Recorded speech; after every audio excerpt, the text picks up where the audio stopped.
The pandemic put some trends on fast forward, and I think Microsoft CEO Satya Nadella probably put it best by saying that we have 2 years worth of digital transformation occurring in 2 months. Specific to banking, almost 60% of consumers said that they had increased expectations of their financial institutions' digital capabilities going into the pandemic. 100% of banking went online almost overnight. And at the same time, customers are facing financial difficulties in situations they've not faced before. So everyone's roadmap really accelerated, and I think that continues today. A customer data platform, or a CDP, as we call it, is at the heart of some of the most cutting-edge customer-centric digital programs across leading financial institutions. It has huge implications both for the bank and for the customer.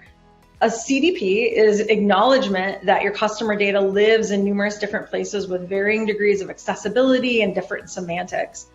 An enterprise CDP should bring together those data sources, cleanse that data, and create a singular view of your customer that, if your CDP is great at what they do, should be able to be used across the organization, not just with marketing and marketing activation, but all the way through finance and KPI reporting.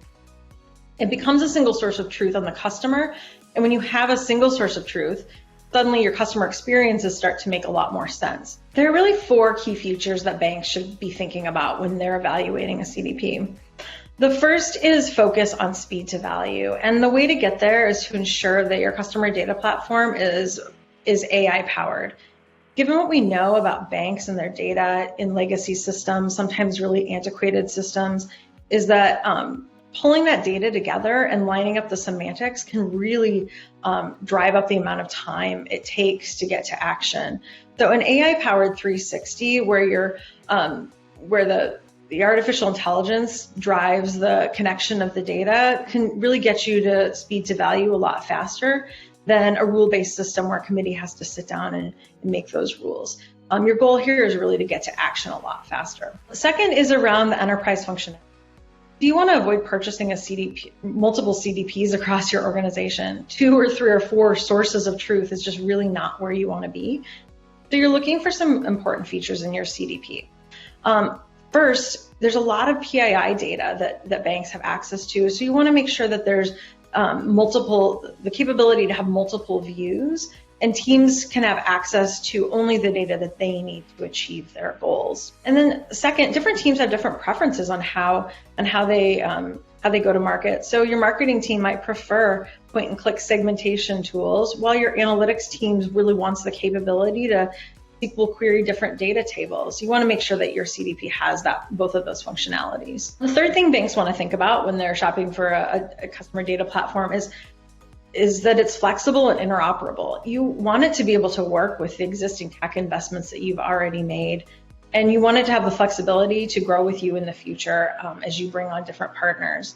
So you're looking for someone who's got a lot of partnerships, easy integrations that can get you from that single customer view to actually taking action pretty quickly. And then last, you need to know that your CDP can scale to the enterprise and compliance demands of a bank. So you want to look for evidence that the CDP has other partners with the same huge scale of transactions that you've got. Any bank that's already implemented a CDP or a customer data platform is ahead of the game. That being said, we see banks dealing with a few major common issues. So first, a lot of times they have no idea how to effectively govern and cross-sell between different products. Second, sometimes there's been disparate services incorporated, such as the acquisition of a money management platform, and the data from those hasn't necessarily been coordinated into existing customer journeys. And then third, the scale of data that banks are dealing with gets very big, very fast, and it can exceed the legacy capabilities.